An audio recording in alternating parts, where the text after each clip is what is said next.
kitab. Dia every word yang dia sebut tu dia define. Dia define benda tu. Bila dia sebut pagi, pagi ni apa? Dia kata.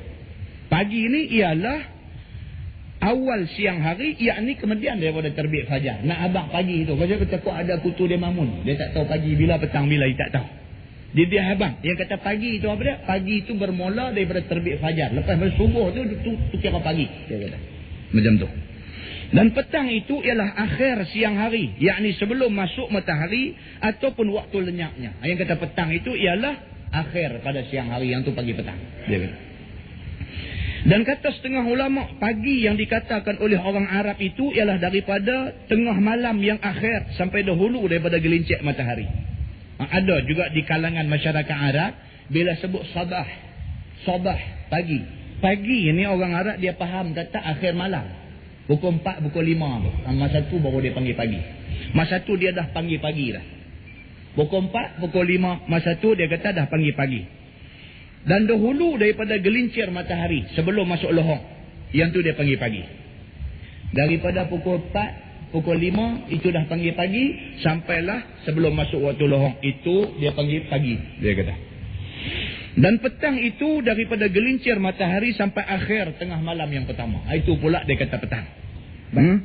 Maka barang siapa membaca ayat kursi pagi-pagi dan petang, beserta dengan 3 ayat surah Al-Mu'min, iaitu mulanya daripada Hamim sampai Ilaihil Masir. Demikian ini bacaannya. Ini surah Al-Mu'min ayat 1 sampai 3. Allah berfirman, A'udzubillahi minasyaitanirrajim. Bismillahirrahmanirrahim. Hamim. Tanzilul kitabi minallahil azizil alim. Ghafiriz zanbi. Wa qabilit tawbi. Syadidil iqab. Zittawli. La ilaha illa huwa ilaihil masir. Nescaya Tuhan pelihara akan dia daripada segala bencana pagi dan petangnya. Itu dia. Baca ayat kursi, kemudian baca ayat tu Hamim sampai habis. Ayat 1 sampai 3 surah Al-Mu'min. Dia kata siapa yang baca yang ni, Allah Subhanahu wa taala janji Allah akan selamatkan dia pagi dan Allah akan selamatkan dia sebelah petang. Bermula dalil yang menunjukkan yang demikian ialah hadis yang dikeluarkan oleh Imam At-Tirmizi. An Abi Hurairah radhiyallahu anhu qala Rasulullah sallallahu alaihi wasallam, man qara'a Hamim al-Mu'min ilaihi al-Masir wa ayat al-Kursi hina yusbihu hufiza bihima hatta yumsiya. Diriwayatkan daripada seorang sahabat Nabi sallallahu alaihi wasallam. Namanya Abu Hurairah radhiyallahu anhu. Katanya telah bersabda Nabi sallallahu alaihi wasallam, siapa yang membaca akan Hamim di dalam surah Al-Mu'min dan juga bernama surah Ghafir. Surah Al-Mu'min ni juga disebut dengan nama surah Ghafir. Sampai kepada akhir ayat yang ketiga, iaitu Ilaihil Masir. Dan juga membaca ayatul kursi, yakni dibaca ketika pagi, nescaya pelihara akan dia oleh Allah dengan sebab keduanya itu daripada segala bencana dan mara bahaya sehingga sampai waktu petang. Itu hadisnya begitu.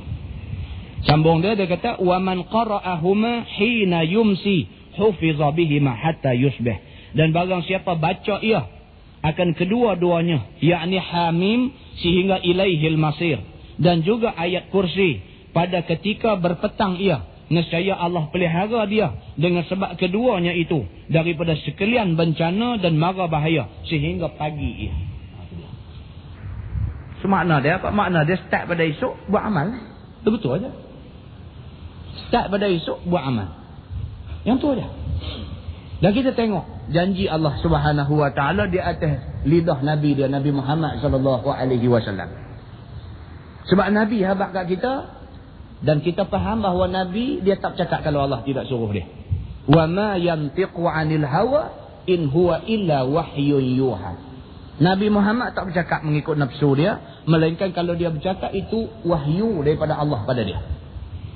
So, start pada esok kita try beramal benda ni. Sat aja tuan-tuan. Sat aja. Tak ada seminit.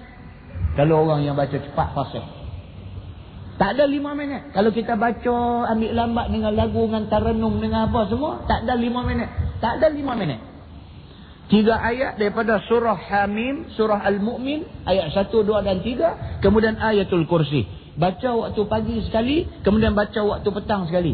Baca waktu pagi, dia punya Allah Subhanahu Wa Taala janji jaga dia sampai petang. Baca waktu petang, Allah janji jaga dia sampai pagi. Kalau sekarang kita buat dengan kerana percaya bahawa ini janji daripada Nabi SAW, kita nampak berkat dia. Kita nampak berkat dia. Begitu. Dan telah mengambil fatwa aku daripada guru aku yang bernama Al-Allamah Al-Syeikh Ibrahim As-Samaluti rahimahullahu ta'ala pada mengamalkan barang yang dalam hadis ini. Dengan katanya, hendaklah baca ayat kursi lebih dahulu. Kemudian ikut dengan awal surah Mu'min itu sehingga ilaihil masir. Ini petua yang diberikan oleh Tok Guru kepada Syekh Idris Al-Marbawi. Dia kata baca ayat kursi dulu, lepas itu baru baca ayat 1, 2, 3 daripada surah Al-Mu'min itu. Kerana itu menurut tertib Quran. Dan demikianlah dia amalkan pagi dan petang. Itu petua yang diberikan oleh Tok Guru dia. Kata Imam At-Tirmizi, ini hadis gharib. Dan sesungguhnya telah berkata setengah daripada ahli ilmi akan cacat pada Abdurrahman bin Abi Bakr bin Abi Mulaikah. Dan ialah seorang daripada periwayat dalam silsilah riwayat hadis yang tak elok pada pihak hafaznya. Ini dipertikaikan oleh ulama hadis. Mereka kata di antara rawi yang meriwayatkan hadis ini ialah Abdurrahman bin Abi Bakar bin Abi Mulaikah. Dia ni katanya satu orang yang ingatan tak berkuat. Jadi takut saat ni hadis yang dia riwayatkan itu ada masalah. Kerana hafazan dia tidak kuat. Maka dengan kerana itu sebahagian ulama meletakkan dia pada pihak hadis yang gharib. Begitu. Baik, masalah. Ayat kursi menolakkan hantu syaitan. Sesungguhnya ini satu kelebihan ayat kursi lagi. Iaitu apabila dibaca akan dia di rumahmu. Dengan sentiasanya. Nescaya tidak dimasuki oleh hantu syaitan yang suka mengharu dan menyakiti orang-orang dalam rumah. Pada masa tidurnya dan pada masa jaganya. Itu dia. Di antara kelebihan ayat kursi, bila kita baca, syaitan tak masuk dalam rumah. Tuan-tuan lah ni ramai orang kena kacau dengan hantu syaitan ni. Ramai orang kena. Jadi tak ketahuan punca pun ada yang jadi macam-macam. Macam-macam. Saya dah cerita dah hari tu ni kan. Yang mai jumpa minta ustaz ni dalam kuliah, ustaz tolong ustaz sebut ni masalah saya ni pasal apa. Saya ni dalam kampung saya orang duk tuduh saya kata kenun saya ni ada belah hantu. Macam tu pun mai jumpa ada juga. Jadi orang duk kata kat saya macam-macam dah sampai ke peringkat saya nak abang kat ustaz pun segan. Dia kata sampai ke peringkat saya laki bini bercerai-berai habis dah, rumah tangga apa punah ranah habis dah, semata-mata punca daripada orang kampung kata saya belah hantu. Kemudian yang mak pak mentua saya pun hari ni sampai tak mau tengok muka saya dan sebagainya kerana tuduh kata saya belah hantu. Boleh pula dalam surat dia hantar main ni. Dia kata dia ni masalah lah. Dia kata pasal apa, dia ni Tuhan bagi ke dia nampak benda orang tak nampak.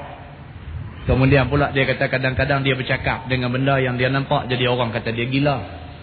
Jadi bila dia duk kata dia tak gila, dia berkata dia belah hantu. Dia kata macam-macam. Kita bab-bab macam ni kita nak ulah panjang pun kita tak reti. Kita nak ulah panjang pun kita tak reti. Tahkah ada sungguh ke apa pun tak tahu. Aduh mai kat kita pun cerita macam ni banyak sangat dah. Kalau orang perempuan dia kata gila Marian. Dia bercakap seorang-seorang. Kalau orang muda ni kata kenun dia kata ada qarin main bercakap dengan dia. Jadi kita pun tak faham. Benda-benda macam ni kita pun tak faham pasal itu bukan bidang kita. Jadi kita tanya orang yang faham tentang benda-benda ni. Jadi pokok pangkalnya apa? Pokok pangkalnya benda ni dia punca dia daripada iblis, syaitan, jin dan sebagainya. Yang tu dia punya punca dia. Iblis, syaitan, jin dan sebagainya. Cerita kewujudan jin memang Allah mengaku dalam Quran, bahkan ada satu surah cerita pasal jin sahaja. Iblis, syaitan ni tak usah kira lah. Quran, hadis Nabi punya duk main cerita macam-macam. Jadi cerita dia apa? Cerita dia nak melindungi diri kita daripada kena duk kacau dengan benda-benda ni semua. Quran, kalam Allah. Yang tu aja.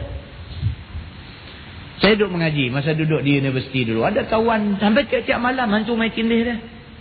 Dah aku betul. Tiap-tiap malam dia kata hantu main tindih dia. Tokoh-tokoh kena tindih dia kata sampai nak bercakap tak boleh.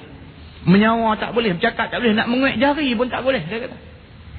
Kadang-kadang kawan duk bersembang, dua orang situ, dia duk tidur atas katil, tak tahu kena tindih hantu. Dia kata duk nampak kawan duk sembang, duk gelak elok, dia nak panggil tak boleh, nak bercakap tak boleh, nak menyawa tak boleh. Dia kata duk iya. Sekali baru boleh bercakap. Dia kata, barulah terpelantin hantu tu.